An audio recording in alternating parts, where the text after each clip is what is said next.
All right, here we go in this opening game of your Interlodge Masons Basketball League Season 7. This is the final day of the elimination round, so we have 7 games as of the moment. The matchup is Garden Grove Lodge going up against Gardena Monita Lodge. So the classifications has been out for both teams as Gardena Monita Lodge will be classified in Division C, while Garden Grove Lodge will be classified in Division D. Unless there's some protest, we'll keep that classification as of the moment as we are tied right away for Jovan Romero, who is celebrating his birthday today. So happy birthday to Finals MVP Jovan Romero, who scored for Gardena Monita Lodge, as well as Alvin Torres, who also scored the first basket for Garden Grove Lodge. Garden Grove Lodge wearing blue jersey, while for Gardena Monita Lodge, they'll be wearing predominantly black jersey. So for Garden Grove Lodge, it's gonna be Kayabiab,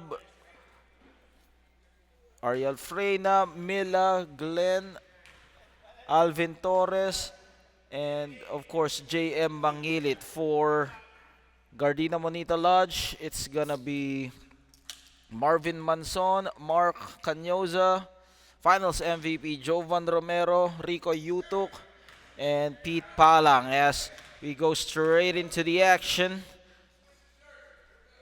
Ryan Cayabiabo will be their point guard.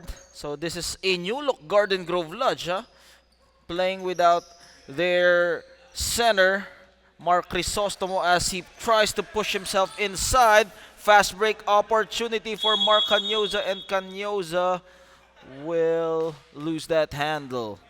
So for Gardena Monita Lodge, they are on one of the top teams in the standings. However, they're classified in Division D because of probably their age bracket, no? But they're performing well as a team, no? JM Mangilit slashes inside. Alvin Torres spots up. Ryan Cayabiab able to track down the loose ball. Glenn Milla with that quick release for Glenn Milla as he goes baseline, and the defense wasn't prepared for that shot. Marvin Manzon surveys the floor. Romero, middle. Mark Canyoza lets it fly. Battle for loose ball. It will go to JM Mangilit. JM Mangilit, their team captain for Garden Grove Lodge. Stops and pops from the elbow. Nope, not there. And they throw it. Quick outlet to Pete Palang. Pete Palang, they have numbers 3-on-1 situation. Decides to take it by himself. But Rico Yutuk put back. And Rico Yutuk gets the end one and will be fouled by Glenn Milla. So the rivalry is renewed, no? Remember in Season 5, the championship in Division C, Rico Yutok versus JM Mangilit. So they'll be renewing their rivalry in this matchup. However, they won't be able to see each other in the playoffs. Reverse for Alvin Torres, and Alvin Torres joins the scoring party, who scored 4 points already for his team. Well, you know, Alvin Torres is a force to reckon with in the paint, no? You need to challenge him and try to take him out of the comfort zone, especially in the interior. Mark Canyoza looking for the cutters. Nope. As they're looking at a 2-3 zone. Canyoza, look at that play. And look at the sidestep from Jovan Romero. However, everything but the shot fails to connect. Ariel Freyna thought about throwing that ball. And almost an anticipation by Marvin Manson as he cut the play loose. It will remain, however, with Garden Grove Lodge with 15 minutes remaining here in the first half. Our panel for today, of course, your host, the one, the only, Ludwig Van, Magic Man. You know who I am, your official voice, MC, commentator, and, of course, your friendly neighborhood Mason. Of course, we have Tito Jessel Navalta also, who will be our official timer. And look at that, adjusting in mid-air for Rico Yutuk as they grab the lead, 7-6. Well, for good upper body strength there for Rico Yutok, no? Jovan Romero speeds up the tempo. Stretches forward for that layup, but Alvin Torres trying to stop that play. Put back, nope. Ariel Freyna takes down a rebound, but from behind Pete Palang. Oh, those are lousy passes na from Garden Grove Lodge. And Alvin Torres absorbing the rebound. Well, talking about that, lousy passes from Garden Grove Lodge, no? Mark Canyoza kisses it off the glass, and now they're up by 3. This is one reason why Gardena Monita Lodge is on top of the standings, no? Their defensive effort and the little things, no? We were talking about the little things in a basketball game, no? When you need to challenge those shots, cut through the passing lanes, and that's what Gardena Monita Lodge is doing, no? And they've been doing those things quite effectively. And it will go back to Gardena Monita Lodge. Our referees for today, Janet Diaz and Marcus Reed, who will be our officials for 7 games today. 7 games! So I'm sure they're used to that, no? Rico Yutok. Dribble drive. Too strong on that one. Ariel Freyna. Again, another turnover of those passes. That was too obvious as Rico Yutok pushes himself inside. 11-6. Well, they gotta be careful, no, with those passes. Again, another risky pass. Reverse for Alvin Torres, and Alvin Torres will go to the line and will shoot 2. Well, they have to take care of those turnovers, no? Especially coming from the pass, no? They don't need to pass that long for Garden Grove Lodge. Well, they gotta develop that chemistry, no? Especially for Garden Grove Lodge. They're always playing undermanned lately. We were expecting they're one of the contenders here in this tournament, no? Because last season they were runner-up in Division B. Now they are relegated to Division C, so that's a huge step back for Garden Grove Lodge, no? From Division B, B as in boy, to Division D as in dog, no? So that's quite a huge jump, relegating their position, no? They were runners-up in last season's tournament against ALTP, but however, this season they have been underperforming. JM Mangilit able to escape the clutches of the defense, and JM Mangilit trying to awaken his team as he scores, taking matters into his own hands. 11-10.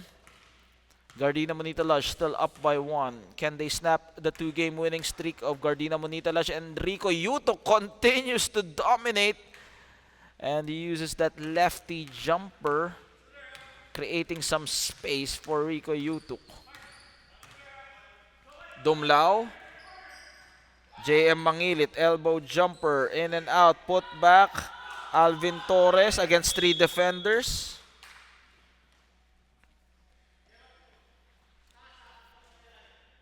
Baseline throw.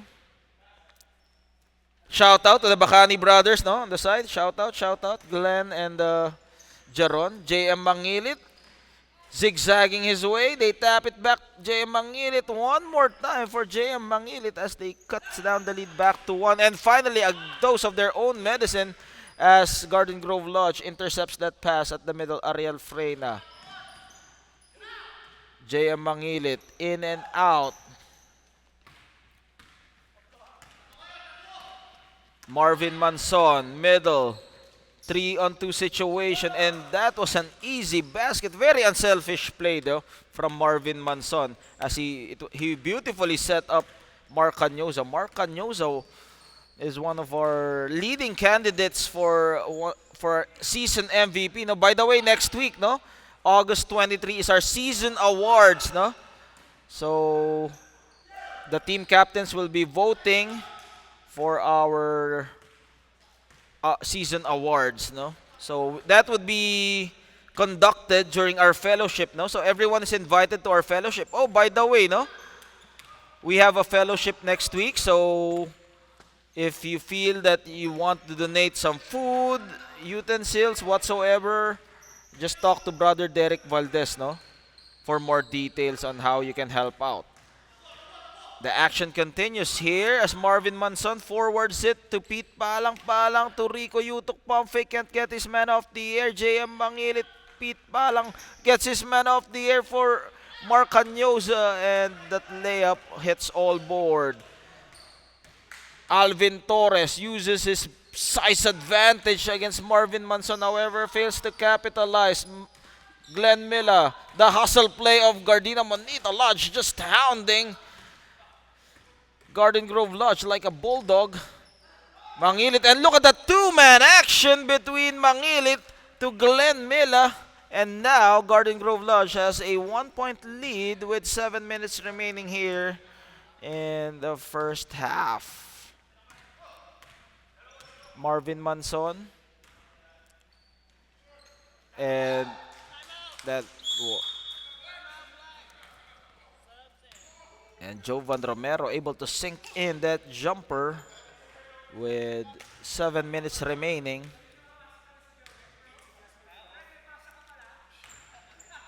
We'll be right back after this timeout. This is your Interlodge Masons Basketball League Season 7 final day of the elimination round.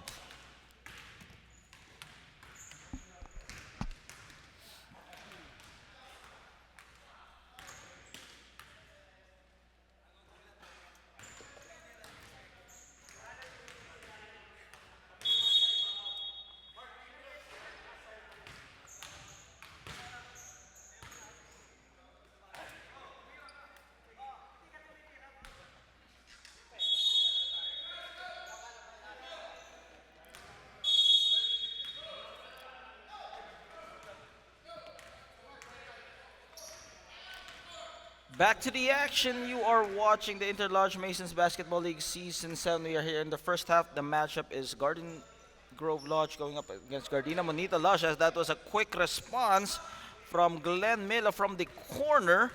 And now they have turned the tides for GGL. They're up by 1, 18-17. Jasper Domingo, fresh from the bench, to space the floor here. Well, that guy's a strict shooter, no? And look at that move from Mark Canyoza as he was able to outsmart the defense and made that baby hook jumper. Mangilit, no opening, pulls back. Ariel Freyna thought about it. Glenn Miller against the double team, fades away, and Glenn Miller continues to score here for Garden Grove Lodge, 20-19. Well, he has been scoring 6 points already, no, for Glenn Miller. Crossover, sudden burst of quickness for Jovan Romero. Mark Canyoza reverse, not this time. JM Mangilit trying to make things happen, hits all board. Marvin Manson strategizing, finds Rico Yutok absorbing the bump from Peña. Foul will be called on Peña, and that is going to be another free throw with 4 minutes remaining here in the first. Substitution on the second shot, according to our referees.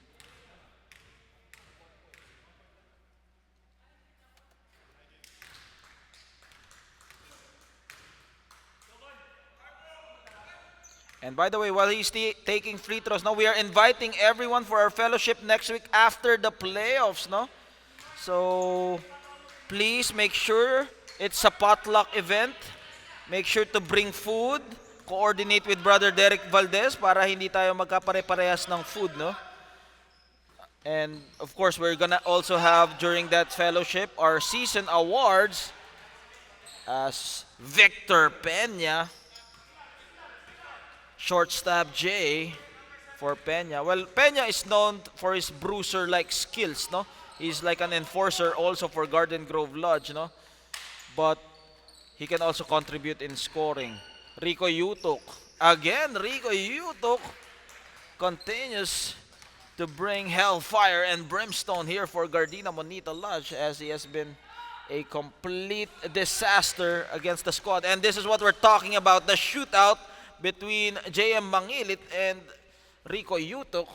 The rivalry continues here. Different teams for Garden Grove Lodge for Rico Yutok. No? Rico Yutok, he was playing back then for Palos Verdes, no? But this time he's playing for Gardena Monita Lodge. And Ryan Kayabyab able to block Jasper Domingo. Well, they know that Jasper Domingo is a strict shooter. No? That guy can hit it from long range. And he was able to get a foul against Mangilit. That marquee matchup between Mangilit and Rico Yutok. So that's something that we need to watch out here for as it intensifies here in the first half rather. Again, no, we are inviting everyone. Make sure to bring food for everyone. We are going to share it with the rest of the brethren. No? So it's fellowship, it's fun, it's going to be fun, it's going to be family time for the rest of us, no? And of course, we're gonna know who's gonna be the season MVP. We're gonna have 4 categories for our season MVP from different divisions, no? Division A, B, C, and D, no? So we are also gonna have some sportsmanship awardees, no? Of course, we value sportsmanship here in our Interlodge Masons Basketball League. So we're gonna have our sportsmanship award, no? Because for us Masons, it's very important to be a better man than the rest of us, no? Jasper Domingo. And we are also gonna crown Rookie of the Year, no? Ooh, look at that move with a spin cycle from JM Mangilit. Drop pass. Ariel Freyna was not prepared, but he was able to make that basket with a degree of difficulty. He was quite surprised also with that pass from JM Mangilit, no? Marcanyoza, ooh, miscommunication between Palang and Marcanyoza as he hit the body of Palang from the back. 1 minute remaining here in the first half before we get to the second half. And look at Rico Yutok having a difficult time against Peña, and Peña uses that body to sacrifice against Rico Yutok. Mila, crossover, Mila with the reverse, and Glenn Mila showing us some aerial voyaging move. Reminds me of a Vergel Meneses, no? For Glenn Mila. Well, that guy, no? He plays number 4, like a power forward, but he moves like a shooting guard for Glenn Mila. Now, he has the size, but he's a dynamic scorer as well. And between the legs of Jasper Domingo, and he steps on the line. Remember, this is running time, no? Time will keep on winding down. Remember, this is running time until the last 2 minutes or 1 minute, I believe. JM Mangilit, and that's the end of the first half. No buzzer beater for JM Mangilit, while Garden Grove Lodge up by 4, 24-28. We have a ball game. Both teams don't want to lose this game before the playoffs. We'll be right back. This is your Interlodge Masons Basketball League Season 7. Ludwig Van, Magic Man, you know who I am.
Welcome back to the continuing coverage of your Interlodge Masons Basketball League Season 7. I'm your host, the one, the only, the best MC from the Valley. You know who I am. The one, the only Ludwig Van Magic Man.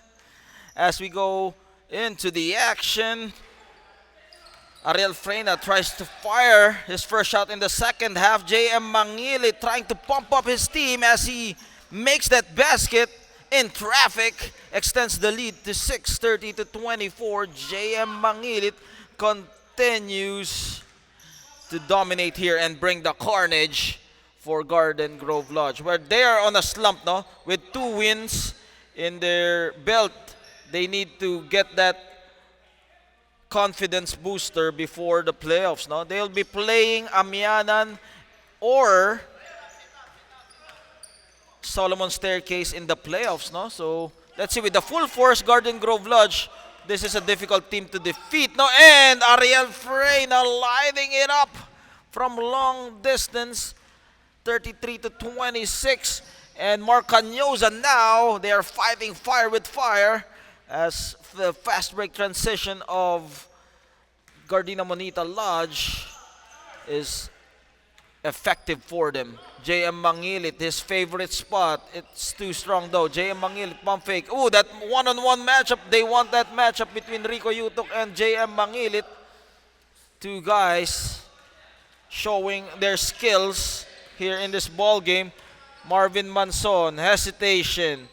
Ooh, Rico Yutok puts him down. Let's put that in the highlight reel for Rico Yutok as he stares down Peña in the floor. What a move from Rico Yutok. But of course, you see the sportsmanship, no? Afterwards, they shake hands, no? So that's what the Mason is all about, no? You see competition, but you see sportsmanship at the same time, no? You see good men here playing basketball, no? So it's not only skills, but rather character as well. And they cut the lead down to 33 to 31. So this is what separates us from just the ordinary league, no? The sportsmanship, the brotherhood, the unity of how the game is played. Now we play this game with respect, no? There's competition, there's physicality, but there's no dirty play, no? Mangilit. Ooh, look at that beautiful, gorgeous move from JM Mangilit as he outsmarted our finals MVP, Jovan Romero. Ha? May? Wala. Recording stream lang muna. Recording stream lang. Mahirap pag naghang eh. Pag naghang, nasubukan ko na yan dati mag-live stream, naghang eh. Shoutout nga pala kay Coach Pangan, no? Hindi tayo pinapansin. Coach Pangan. Hindi tayo marinig. Pump fake. Step back for Mark Canyoza. It bounces off for Mark Canyoza. Well, he has been the heart and soul of Gardena Monita Lodge. Now they would go live and die with his shooting. Jasper Domingo, and Jasper Domingo buckets for him as he opens the bank on Sunday for Jasper Domingo. Time remaining is 16 minutes. Remember, no? If you're watching this on YouTube and you're wondering the time is not at sync with our official score and time, we have an official scorer here, courtesy of Jessel Navalta. So just for your information, just in case some of you were asking questions and some clarifications. Marvin Manson unable to control it. JM Mangilit from the elbow bounces off, pushes the tempo for Jovan Romero. Romero cross court. Jasper Domingo waiting for his teammates. Jasper Domingo waiting for their court general, Marvin Manson.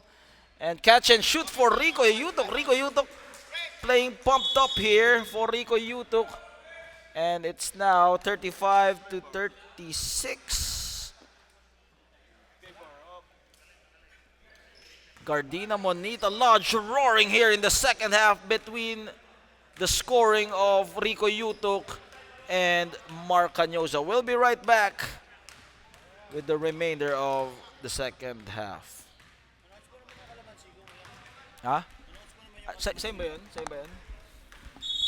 So, meron pala tayong kalamansi, no? If you want to buy some kalamansi, fresh kalamansi, nako, napakahirap maghanap ng kalamansi dito sa ano no, sa Southern California, no? Yung authentic na kalamansi, no? So bumili na kayo ng kalamansi if you wanna support a healthy lifestyle, no? It's rich with vitamin C, no? Kung gusto niyo maging kasing galing ni Jovan Romero, bumili kayo ng kalamansi. Yan, sporta sa scholarship. Sino ba mga scholar yan? Baka mga scholar sa ano yan, ha? Scholar sa Quezon Avenue University yan, ha? Just kidding, ha? Just kidding. Just kidding lang, ha? We are all Masons here. We are good people, no? So, ano yan, baka magalit yung mga ateng sa atin, biro lang, no? Alvin Torres comes up short. Mark Canyoza. Canyoza against 3 defenders trying to escape. Look at that one. And Canyoza succumbs to the defense, and now Garden Grove Lodge on a rampage here. Let's see, they will attack, and now they grab the lead one more time behind that Glenn Miller. Relentless attack. Here comes Glenn Miller again. Look at that layup from Glenn Miller. And Glenn Miller putting on a Houdini move there as he pulls a magic trick out of the hat. Jasper Domingo thought about it, and the defense of Garden Grove Lodge starting to tighten up here. JM Mangilit, finals MVP against MVP. And JM Mangilit scores 41 to 36. That was a quick 6-0 run here by Garden Grove Lodge, led by JM Mangilit and Glenn Miller. Glenn Miller coming up from his deployment. I don't know if he's a Navy or from the cruise ship, no? I don't know. We're gonna ask him later, no? Because Glenn Miller will be playing for 3 different divisions, but Ariel Freyna bombing and terrorizing the 3-point area, as now Garden Grove Lodge up by 8 against the number 2 team, Gardena Monita Lodge. Their standing for Gardena Monita Lodge prior to this game is 5 wins and 1 loss. Or rather, let me double check on that one, no? Yeah, I think it's 5 wins and 1 loss, no? They only lost against William Rhodes Lodge, no, which was an exciting ball game. Now, if you have time, you can watch that ball game as well. And Ariel Freyna goes down hard on the wall. Face the wall si Ariel Freyna doon, no? Samantalang pasukan na, no? Calamansi shot from Canyoza. Speaking of Calamansi, we have Calamansi here, no? By Jovan Romero. So please support our healthy advocacy here, no? Minsan may mga gulay tayo dito, minsan may mga Calamansi. 46 to 38. So we're advocating a healthy lifestyle, no? From exercise to Calamansi to vegetables. Baka next time gym membership na yung benta namin, benta namin dito, no? Pero it's not selling, no? It's more on supporting our brethren and their attengs, no? So almost loses it. Alvin Torres scoops it from behind, and Ariel Freyna, they let him shoot. Well, that's another matchup that we need to watch out for now. The shooting between Jasper Domingo and Ariel Freyna. Both guys are deadly from long range, no? But Jasper Domingo with a turnover. Shout out, Brother Pangan. Shout out. Napansin din tayo ni Coach Pangan, ha? Shout out kay Coach Pangan. Hindi ka papasok, Coach? In the championship, secret weapon pala si Coach Pangan. Parehas pala tayo, no? Pang secret weapon lang tayo, pagka kailangan lang talaga, eh. Rolly Dumlao with that one-hander runner. And now, the demolition job continues here for Garden Grove Lodge as they're up by 10. Jovan Romero pursuing the goal. And they cut the lead to 8, 48 to 40. If you're wondering where the strength of Jasper, or rather Jovan Romero, comes from, it's from the Calamansi, no? So if you want to be a finals MVP like Jovan Romero, buy some Calamansi from Jovan Romero. And gets the shooter's bounce for JM Mangilit, making look making it look easy with that smooth jumper. Well, both JM Mangilit and Rico Yutok is pumped up for today, no, because of that matchup that we're talking about. And Alvin Torres has been contributing big time here for Garden Grove Lodge. Garden Grove Lodge, this is what we're talking about.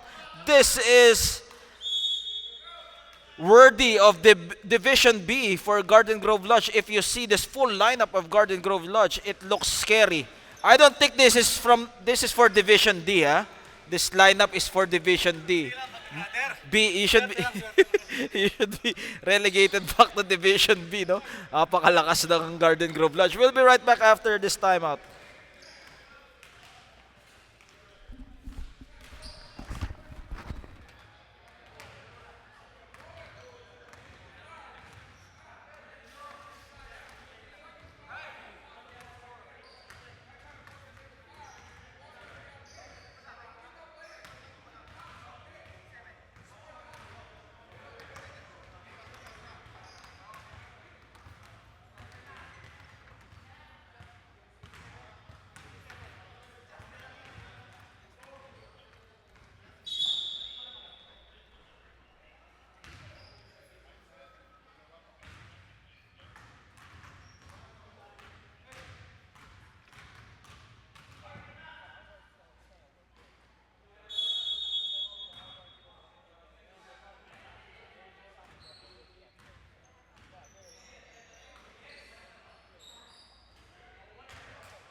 Back to the ballgame. I hope you're enjoying your Sunday morning here in Carson, California. Week number 8 as JM Mangilit continues his personal onslaught here against Gardena Monita Lodge. This guy is on a mission for JM Mangilit. They don't want to be one of the bottom dwellers here in this tournament, as scoring in traffic is Mark Canyoza, making it a 10-point game, 54-44 with 6 minutes remaining here in the second half. Well, both teams want to get that victory, no? Going to the playoffs, no? It's additional confidence booster, it's additional psychological edge. So you want that victory. Alvin Torres bulldozes his way. JM Mangilit again. Well, they gotta make it. They gotta need to put on the clamps against JM Mangilit, no? Jovan Romero drops it off to Pete Palang, and Pete Palang, that's his first basket here for Pete Palang. Well, you wouldn't see Pete Palang score much here in this ball game, no? But he is there for defensive purposes and for the rebounding. But of course, that is a welcome contribution for Pete Palang. And look at, as they dive, animosity on the floor with some rendezvous. Substitution. Okay, no substitution. 10-point, or rather 8-point lead by Garden Grove Lodge. Jovan Romero up and under. Pete Palang, can he be the X factor? He gives it away to Ariel Freyna. Freyna, JM Mangilit. Mangilit with the cut from Alvin Torres. Beautiful play from JM Mangilit to Alvin Torres. Well, that was poetry in motion, no? For Alvin Torres and JM Mangilit. That is brotherly love, relief, and truth here in this matchup. Tuwan-tuwa si Ryan Kayabyab eh. Nagulat eh. 46-54. All smile si Ryan Kayabyab, no? Catch and shoot for Jovan Romero. Well, this is not going to be an easy win for Garden Grove Lodge, as Jovan Romero. Well, if we know the character of Gardena Monita Lodge, no? Some of their victories are come from behind victories, no? Especially, I remember that game against Brazen Pillars. They were down by as much as 10 and they made a run, and Glenn Mila was playing on that game, so he don't want that same deja vu happening here. Jovan Romero Sets up Marcanyosa, can't get his man off the air as Glenn Midas standing tall with that defensive stop. Alvin Torres underneath the basket. Pete Palang uses his height advantage. Ariel Freyna was there as he launches from deep, and Glenn Mila unlucky with that shot, but they save it for Marvin Manson. Manson sets up Domingo. Well, Domingo, no, against their game against Betterman, he was able to hit that buzzer beater. So 48 to 54, it's just a 6-point lead with 3 minutes and 45. What a ball game before we go to the playoffs next week. Again, no, reminders for everyone. If you want to contribute to our fellowship next week, please coordinate with Brother Derek Valdez para naman maging masaya ang ating fellowship at ang season awards, no? Season awards, who's gonna be our MVP, who's gonna be our coach of the year, who's going to be our rookie of the year. So that's gonna be exciting, no? So make sure to coordinate with Brother Derek Valdez for more details, no? Again, no? We'll just put it here if you're watching from YouTube, no?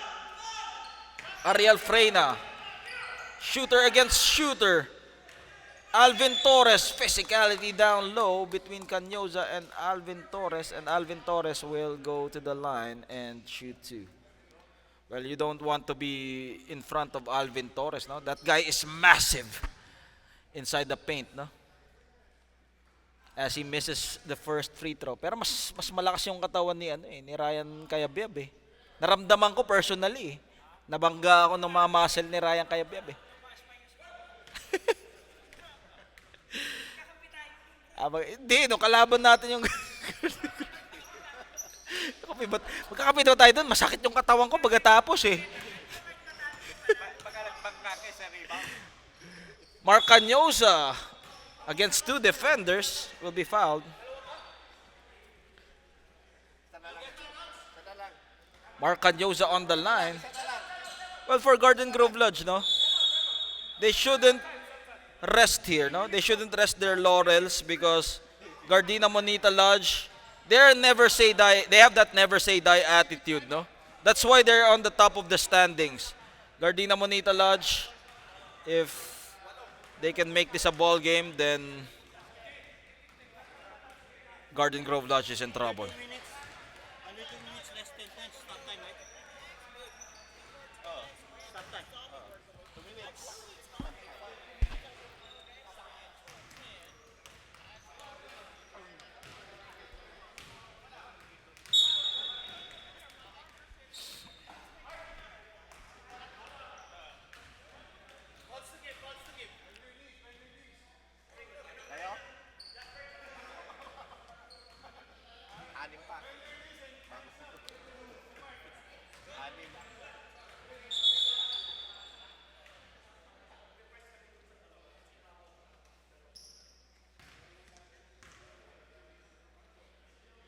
Again, before we start this ball game again, we are posting this advertisement. Interlodge Masons Basketball League Season 7 Playoffs, August 23, 2026, as Marcanyosa goes to the line, no?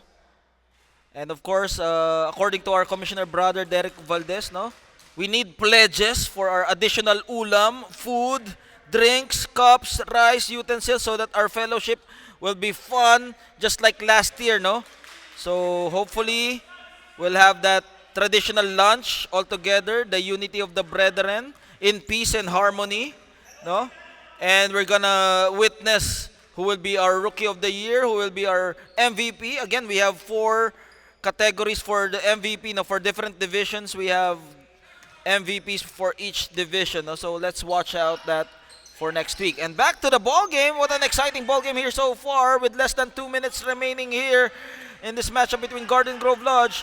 Both teams separated by 6 points. And is it counted or not? Let's see. No basket. Almost a buzzer beater as the shot clock run out. And Gardena Monita Lodge knocking on the door. We cannot do the replay. Kundi may stop yung recording.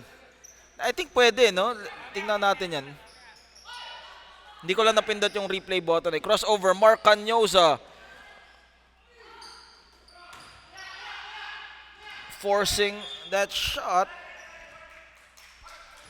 But they will have another try with 23 seconds left on the shot clock. Remember, this is 30 seconds.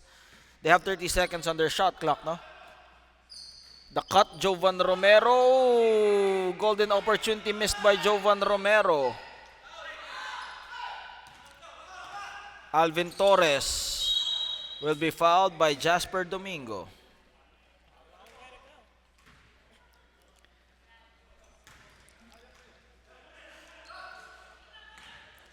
Handoff, Mangilit. JM Mangilit against two defenders. They tap it. Jovan Romero, the door is still open. Let's see if they will let him enter. Ooh, Jovan Romero got too excited on that one, but another chance for them. Oh no, it's going to Garden Grove Lodge. JM Mangilit. Time is on their side as he will try to ice it down. And foul will be given up by Canyoza.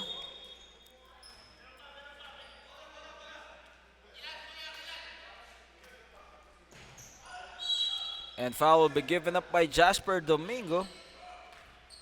And they will go to the line. Well, that's a gamble, no, for Gardena Monita Lodge, because if they go with the free throw game, then chances are Garden Grove Lodge can miss some of those shots, no?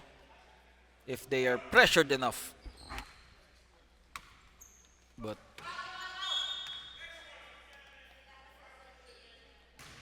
with 33 seconds left here. They're not yet in the penalty, or are they in the penalty? One-on-one. Next one. Next one. Oh, they're not yet in the penalty, no?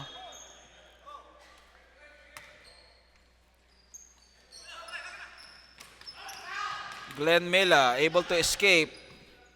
JM Mangilit, reverse, and Alvin Torres puts the icing on the cake. 58-50, and that's safe to say that Garden Grove Lodge will win this ball game and cruise on to the victory. Who's our player of the game? Tito Jason, sino ang player of the game natin? JM Mangilit. So, with this game on the bag, Garden Grove Lodge will have their third victory here in this tournament as they prepare for the playoffs next week. Well, it's either Amianan or Solomon Staircase who will be their next opponent, no? So let's see as we commence the week number 8 for your Interlodge Masons Basketball League Season 7 with 19 seconds left, 51-58. 7-point lead. Down the wire, but Garden Grove Lodge seems to be in control here. Well, mathematically speaking, if you have Reggie Miller in the game, probably this is still possible, no? 6 points in 6 seconds, no? Or probably Tracy McGrady, 13 points in 13 seconds, no? But let's see, no? Anything can happen. If they can pull out a miracle here, well, who knows?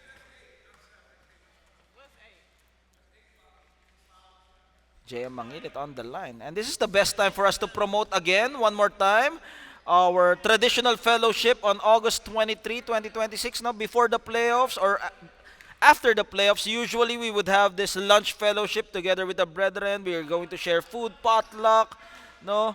And please coordinate with Brother Derek Valdez on how you can help out, what food we still need.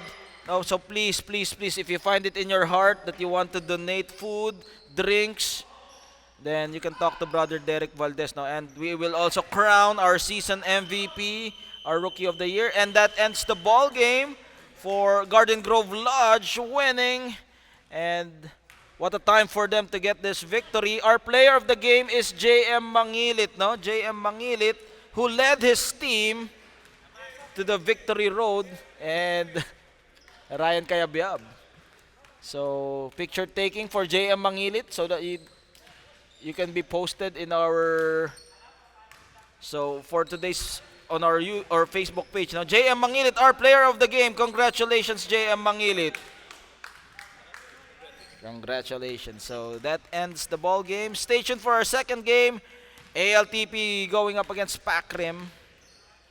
Ludwig Van, Magic Man. Don't forget to subscribe on our YouTube page, So-Called Ballers 21. Thank you.